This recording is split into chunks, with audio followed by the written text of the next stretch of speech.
The 71st held their ground in many tough situations, showing how one group of individuals can change the tide of a war.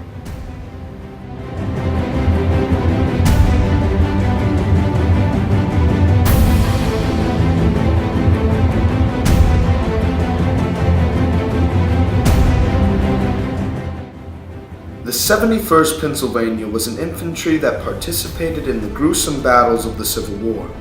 Not many people know of this infantry, but also what many people don't know is that this infantry was so crucial in the outcome of the entire war as a whole. The 71st participated in 8 battles with the likes of Ball's Bluff, Antietam, and Gettysburg, just to name a few. Now, if that doesn't amaze you, then let me try to blow your mind in a second. The infantry as a whole suffered minimal losses over the total war. Now, this is not a normal circumstance for many of the infantries that were in the Civil War, so this can help you infer how well equipped the infantry was at fighting and crucial they were for the war.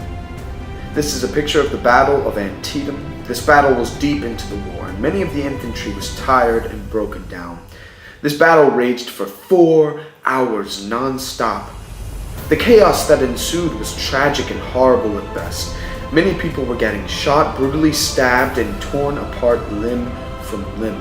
This did not cease the chaos. Instead, it increased its chaos tenfold, causing people to lose all sense and run headfirst into battle blindly without thinking of the consequences. But what was amazing in this whole battle was that the 71st lost almost no men whatsoever. This just shows the efficiency of the 71st in the way that they did it.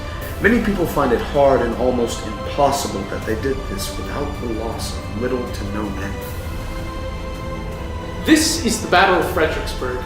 This battle showed to be very difficult for the fighters of the 71st. Many soldiers were either wounded or died.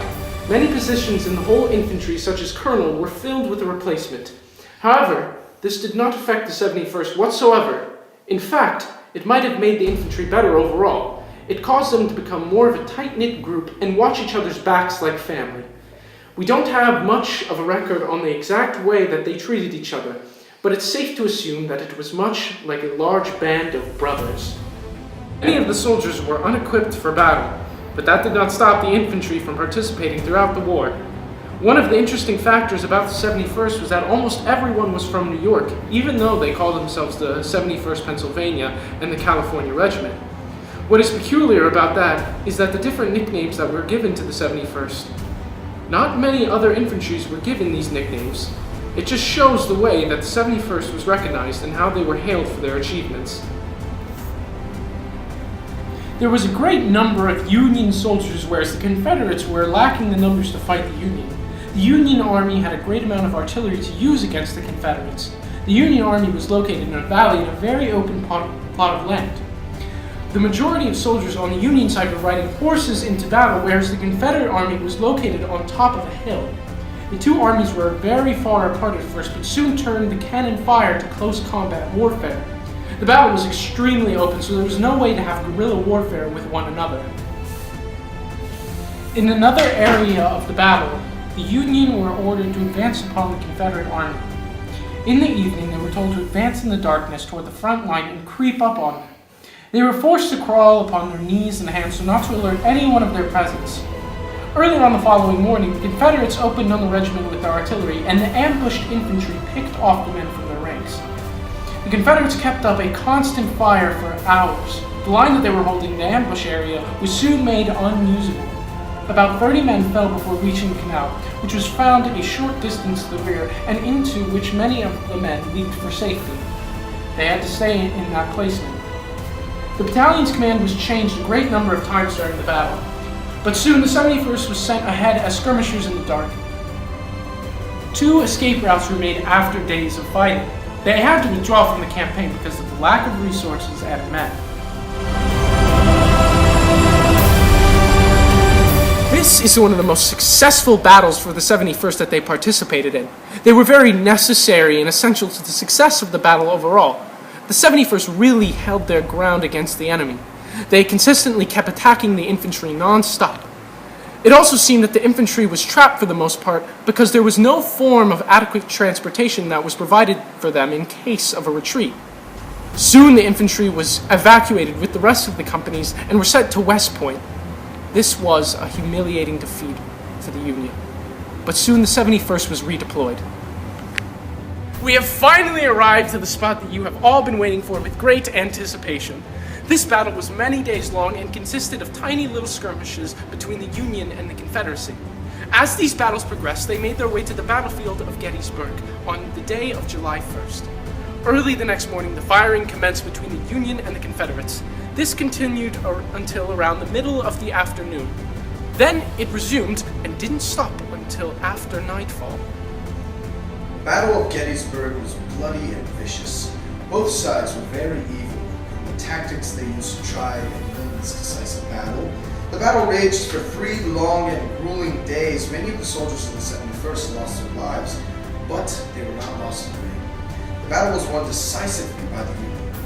The 71st really helped the battle greatly. They were used on the front line and helped the Union win. As we can see, the 71st was very influential in the vital defeat of the Confederate Army. Even though the infantry experienced much death, it did not hinder their fighting skills whatsoever. So now when you people think of the Civil War, remember that even though they wore blue and gray uniforms, they were still people like you and me. Hey, if you ask me, it was the Union Army and the 71st. There were hundreds of soldiers and artillery on the battlefield of Gettysburg. The rebels started to fire their cannons at 1 o'clock on July 3rd, causing a barrage of bullets and rounds fire going everywhere. The 71st was positioned facing west with its right flank at the back corner of the angle. They were right behind the Battery B, 4th U.S. Artillery 45. This caused a great barrier between them and the Confederate soldiers. The rest of the Potomac Army was spread across the ridge, awaiting the onslaught. Pickett's charge was long and methodical and took a while to advance across the battlefield until they reached the stone wall where the 71st was positioned. They were then instructed to take position behind the Irish Regiment right flank to help fight alongside them and defeat the Confederates in this great battle of U.S. history. The Confederate Army was lacking in coordination and skill at the Battle of Gettysburg. The Union Army had a stronghold at the stone wall that lined the edge of the battlefield.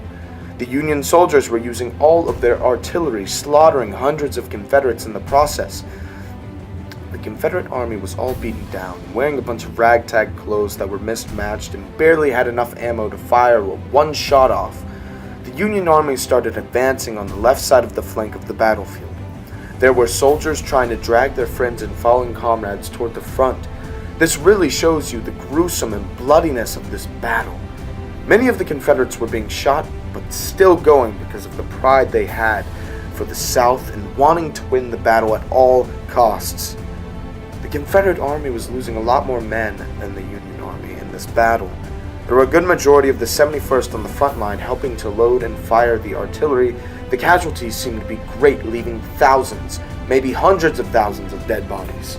The people carrying the flags for their designated sides had both been shot but still kept moving forward. The front line of the Confederate Army was smaller and weaker than that of the Union Army, causing it to be a less protective barrier for most of the Confederates. And the front line of the Union Army was lined with cannons having close to 20 or so. And that is how the 71st took their stand at Gettysburg and many more battles, giving an example for years to come.